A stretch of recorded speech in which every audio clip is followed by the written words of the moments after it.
Hi again. So I hope you enjoyed our story last week. This week we've got something a bit different. We have got Winnie the Witch by Corky Paul and Valerie Thomas.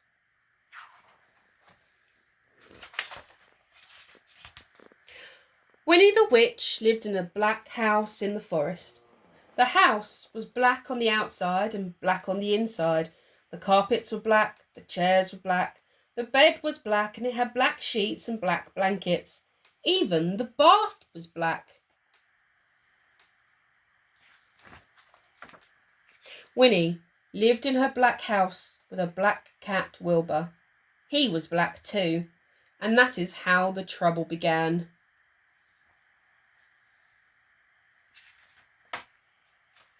When Wilbur sat on a chair with his eyes open, Winnie could see him. She could always see his eyes anyway. But when Wilbur closed his eyes and went to sleep, Winnie couldn't see him at all. So she sat on him. Oh dear, poor Wilbur.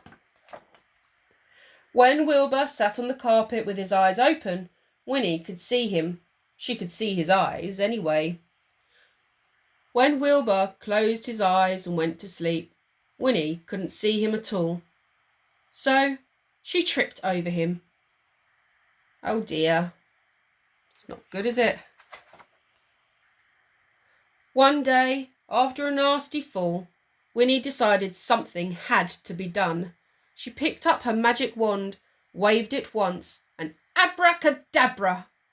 Wilbur was a black cat no longer. He was bright green. There he is, bright green cat. Now, when Wilbur slept on a chair, Winnie could see him. When Wilbur slept on the floor, Winnie could see him. And she could see him when he slept on the bed. But Wilbur was not allowed to sleep on the bed. Oh dear, and getting away with it. Where do you think this could go wrong? Think about somewhere that most of us have in our houses that's green.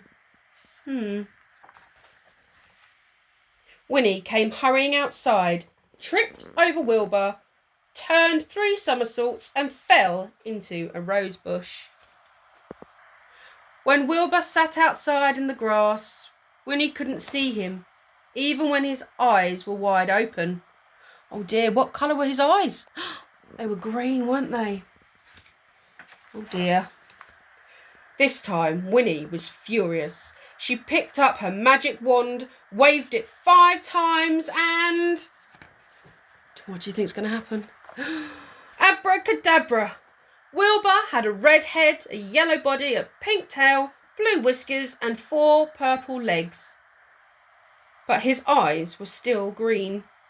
Now Winnie could see Wilbur when he sat on a chair, when he lay on the carpet, when he crawled into the grass, and even when he climbed to the tallest top of the tree.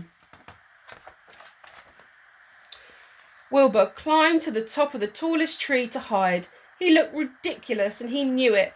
Even the birds laughed at him. Wilbur was miserable. He stayed at the top of the tree all day and all night. Next morning, Wilbur was still up the tree. Winnie was worried. She loved Wilbur and hated him to be miserable. Then Winnie had an idea. She waved her magic wand and abracadabra! Wilbur was a black cat once more. He came down from the tree, purring. Then Winnie waved her wand again and again and again. Oh, what's she going to do this time? Now, instead of a black house, she had a yellow house with a red roof and a red door. The chairs were white with red and white cushions. The carpet was green with pink roses. The bed was blue with pink and white sheets and pink blankets. The bath was a gleaming white. And now Winnie can see Wilbur no matter where he sits. Can you spot Wilbur? Can you see him? That's right, there he is, next to Winnie. You can see him better now, can't you? The end. Poor Wilbur. Do you think it was right for Winnie to change Wilbur's colours at the beginning? I don't think he was very happy about it in the end, but at least all got settled when Wilbur got turned back to black and Winnie changed her house. I hope you enjoyed listening to this week's story. Till next time, take care.